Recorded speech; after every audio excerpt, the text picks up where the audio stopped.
Assalamualaikum warahmatullahi wabarakatuh. Tahukah Anda bahwa di balik kejayaan dan perluasan kekhalifahan Umayyah, ada sebuah revolusi yang tak terlihat, sebuah revolusi yang terjadi bukan di medan perang, melainkan di dalam birokrasi dan sistem keuangan. Hari ini, kita akan mengungkap kisah para tokoh brilian yang membantu Khalifah Abd al-Malik bin Marwan membangun fondasi kokoh bagi kekuasaannya.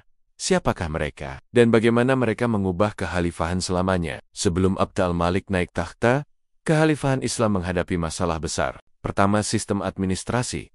Wilayah-wilayah kekhalifahan masih menggunakan sistem administrasi dan bahasa lokal dari kekuasaan sebelumnya, Bizantium di Suriah, dan Sasanid di Irak. Ini menyebabkan disorganisasi dan sulitnya pengawasan. Kedua, mata uang. Umat Islam masih menggunakan koin-koin dari Kekaisaran Bizantium dan Persia, dinar dan dirham, yang seringkali tidak stabil dan memiliki simbol-simbol non-Islam. Ini adalah masalah kedaulatan. Abd al-Malik, seorang visioner, menyadari bahwa untuk membangun sebuah imperium yang kuat dan stabil, ia harus melakukan reformasi besar-besaran dari dalam. Disinilah para tokoh kunci ini muncul. Mari kita kenali para arsitek di balik reformasi besar ini.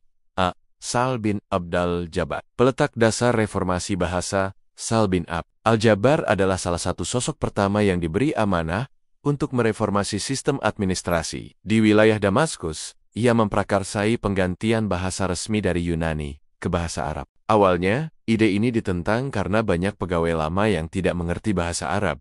Namun, Abd al-Malik mendukung penuh Sa'd. Proses ini memakan waktu, tetapi berhasil menciptakan sistem birokrasi yang terpusat dan efisien, di mana semua catatan dan dokumen negara ditulis dalam bahasa Arab, bahasa Al-Quran. B.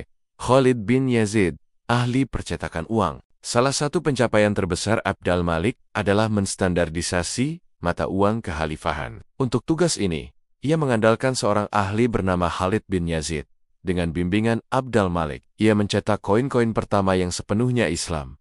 Ini adalah dinar emas dan dirham perak yang ikonik. Koin-koin ini tidak memiliki gambar atau simbol non-Islam, melainkan hanya tulisan Arab dari Al-Quran. Ini bukan hanya reformasi ekonomi, tetapi juga deklarasi kedaulatan Islam. C. Al-Hajjaj bin Yusuf al-Thaqafi, penegak hukum dan keuangan. Meskipun dikenal sebagai sosok yang kejam, peran Al-Hajjaj dalam menstabilkan administrasi sangatlah penting. Sebagai gubernur Irak yang kuat, ia menerapkan sistem pajak yang ketat dan efisien. Ia juga memastikan bahwa kekayaan dari wilayah-wilayah yang kaya, seperti Irak, dikelola dengan baik dan dikirim ke pusat pemerintahan di Damaskus. Tanpa stabilitas yang ia bawa, dengan cara yang tegas reformasi keuangan Abd al-Malik mungkin tidak akan berjalan dengan sukses. D.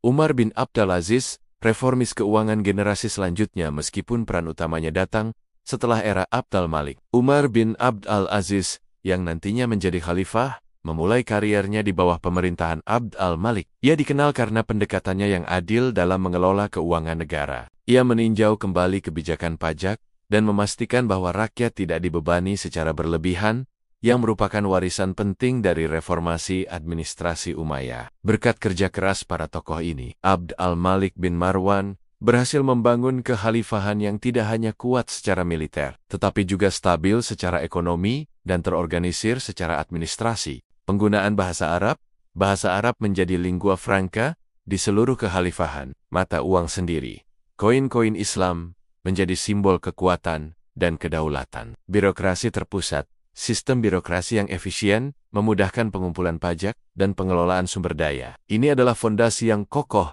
yang memungkinkan kekhalifahan Umayyah mencapai puncak kejayaannya. Kisah para tokoh ini mengingatkan kita bahwa di balik setiap penguasa besar, ada tim ahli yang bekerja tanpa lelah. Mereka mungkin tidak sepopuler para jenderal, tetapi kontribusi mereka jauh lebih monumental dalam membentuk peradaban. Jika Anda menyukai kisah-kisah sejarah yang menginspirasi seperti ini, jangan lupa untuk like, subscribe, dan tinggalkan komentar. Sampai jumpa di video berikutnya. Wassalamualaikum warahmatullahi wabarakatuh.